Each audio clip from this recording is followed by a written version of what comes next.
It's Friday, my friends. Happy, happy, happy Friday. TGIF, we made it. I'm excited to be going live with you. I'm going to tap the screen to welcome you all. And thank you for joining me. So if you're new to watching this, if it's your first time, my name's Alexandra. I'm founder of Life With Herpes. I was diagnosed with HSV-1 in 2003 and HSV-2 in 2011. I have both. People ask me that all the time. What type do you have? Where do you have it? I have type 1 oral and type 2 genital. I am sitting in my car. I have my dog back there. Hey, Scarlett. She's very busy. She has a UTI, so I'm waiting to go into the vet. So I thought I will go live. All right. So welcome. If you have been on one of my lives before, you know that I get hundreds of questions, and I do my best to answer the questions in the order in which they are received. Sometimes they'll get jumbled. I don't know how that happens. The app will jumble them. As far as asking your questions, do your best to keep the questions PG. Excuse me, not even PG, rated G.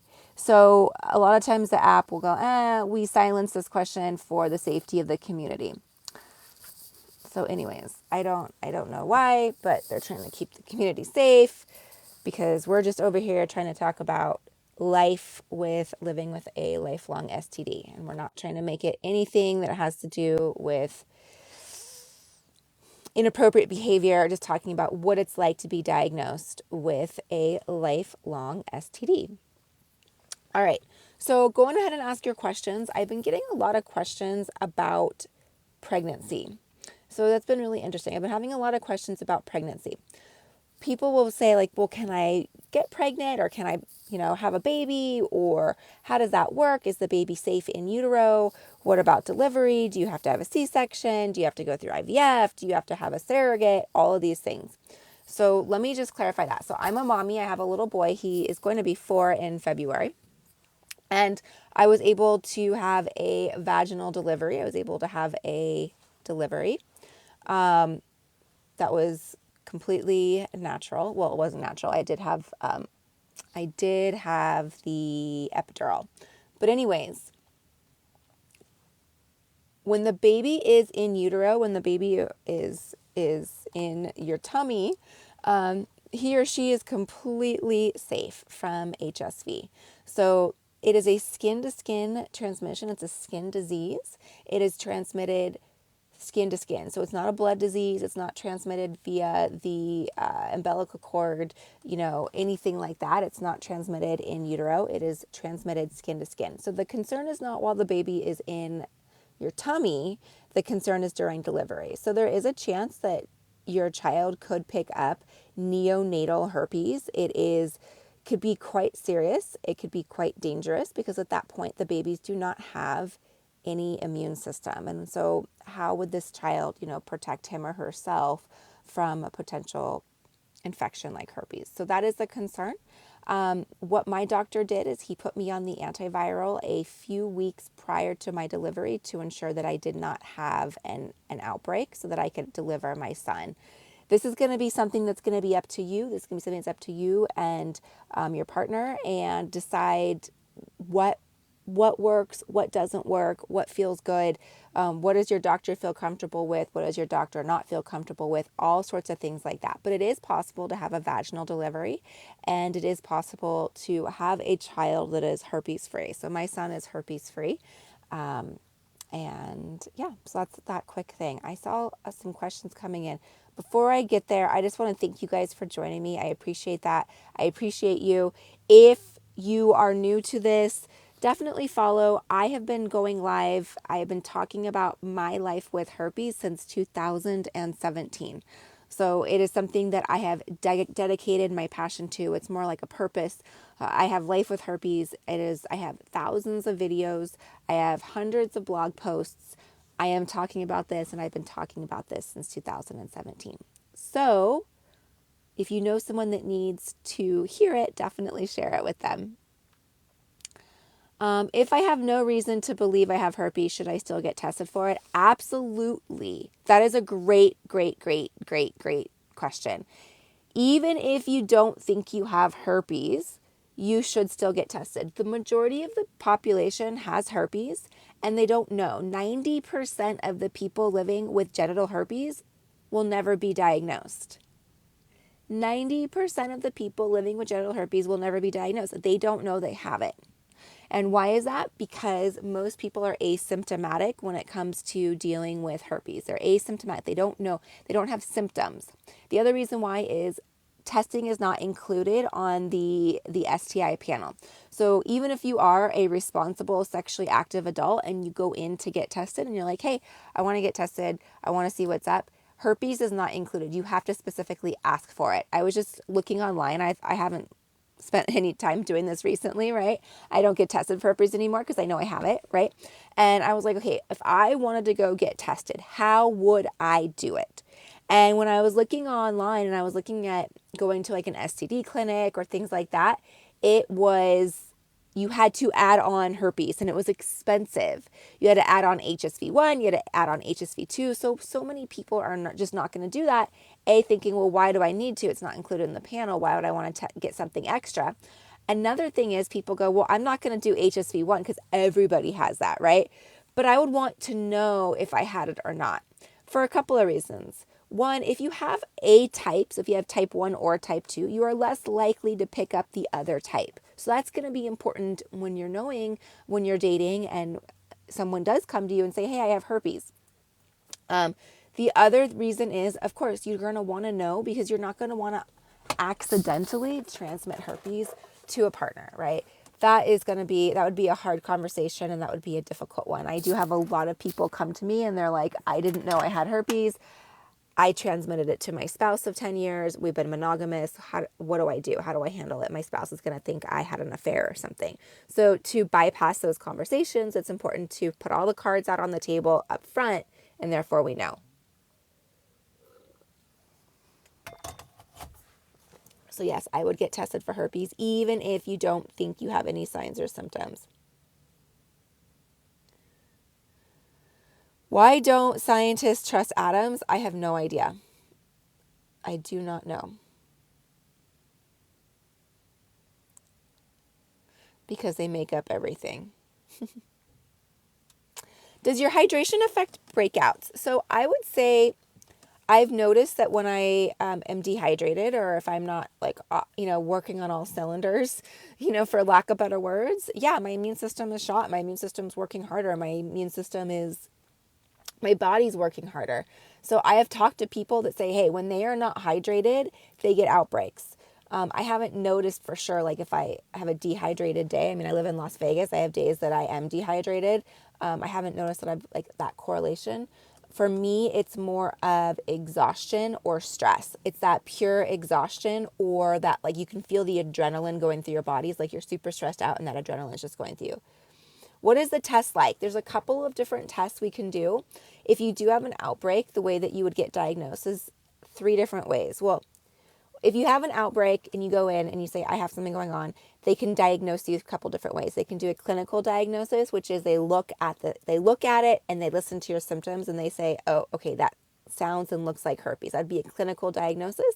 The downside to that is you don't know what type you have. You don't know if you have type 1 or type 2.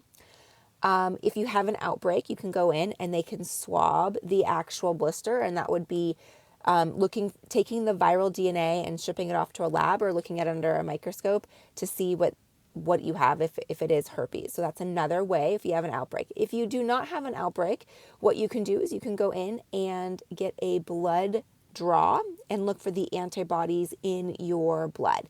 Again, this is not a blood disease. The herpes, HSV, does not live in your blood. What lives in your blood are the antibodies for HSV1 or HSV2. The downside to just doing a blood draw is if you've never had an outbreak, you're not going to know where your HSV, your herpes is located. So just because you have HSV1 doesn't mean it's oral. It could be genital. Just because you have HSV2 doesn't mean it's genital. It could be oral. So those are some things to think about. And if you were just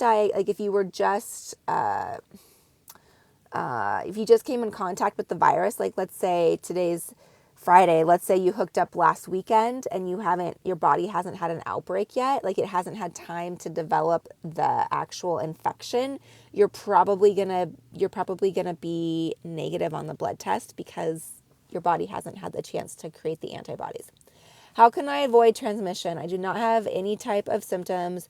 I found out through a blood test. Yeah, so that's extremely common from the last person that said, hey, I have no reason to believe I have herpes. Should I get tested? Yes, just like this person said, I had no idea and I got tested and I am asymptomatic.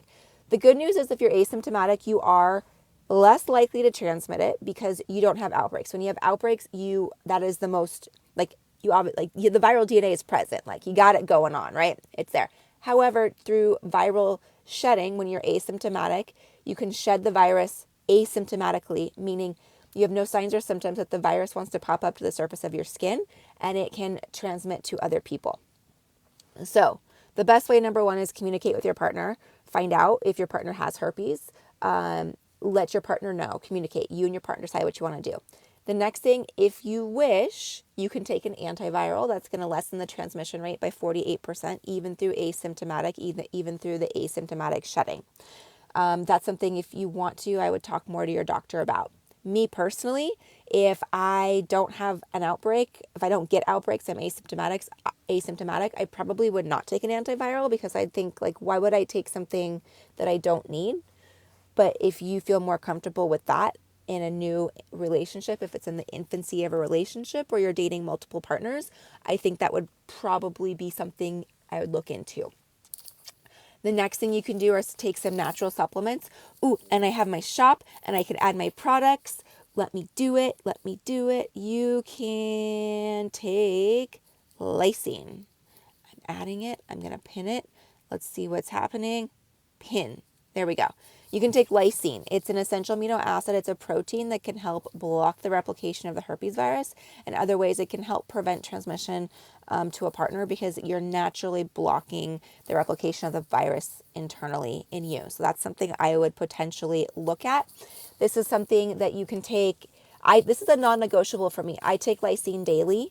I take it because when I don't take it, I feel the tingles. I feel that happening. So I take lysine daily. Like I said, it's a non-negotiable for me. It is a natural supplement. It's a protein that we get from foods that we consume. And this one is something that, again, it's a non-negotiable for me. Someone's saying they always get outbreaks when they're dehydrated. So the way I hydrate myself naturally, since we're talking about it, every morning, I used to take like liquid IV or all sorts of, like, because I live in Las Vegas and it's you get naturally dehydrated. What I do now is I take fresh lemon, hot water, and natural salt. So I use real salt. It's from Utah, but I get those are my natural electrolytes, and I take that every single morning, and I feel like that keeps me hydrated. So that's what I do every single morning to keep myself hydrated, because we don't want those electrolytes to go down.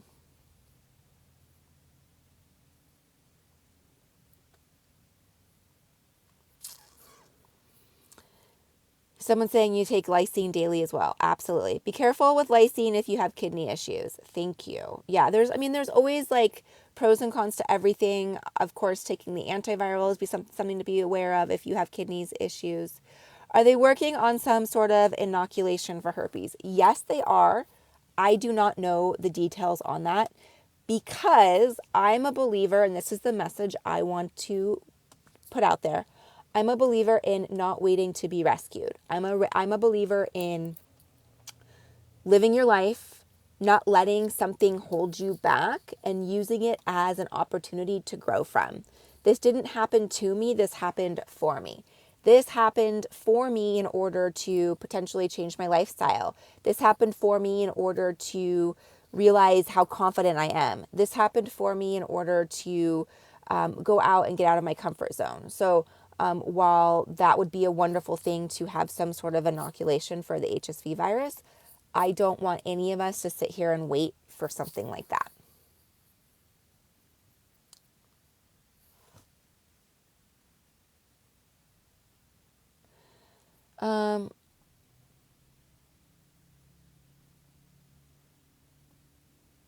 Someone saying that's how you look at it as well. Ridiculously empowering. Absolutely. If somebody doesn't want me because I have herpes, that's fine, right? Does the rejection hurt? Yeah, of course. But would this person be there for me when I'm down and out? Maybe, maybe not. If this person truly loves me, this person's going to love me with my herpes, right? Okay, guys, it is time for me to go into the vet. Thanks for hanging out with me in the car. There. Oh, my dog is stressed out because she has a vet appointment. Poor thing, she has a UTI. All right, my friends, have an awesome Friday. Thank you for joining me. I see people viewing the products. I appreciate that. They truly are the best. The Lysine, the Monolaurin, the Andrographis, they're all in my store. You can check them out. They are non-negotiables for me. Okay, I take these daily. There's also some other immune system supplements in there that are just, they're great. All right, my friends, thank you. Have a wonderful day, and I'll see you all soon. Bye. Oh, you're viewing the product. 3 people are viewing the product. Okay. Bye, guys. They're all in my store if you can't access them after I hang up. Okay, bye.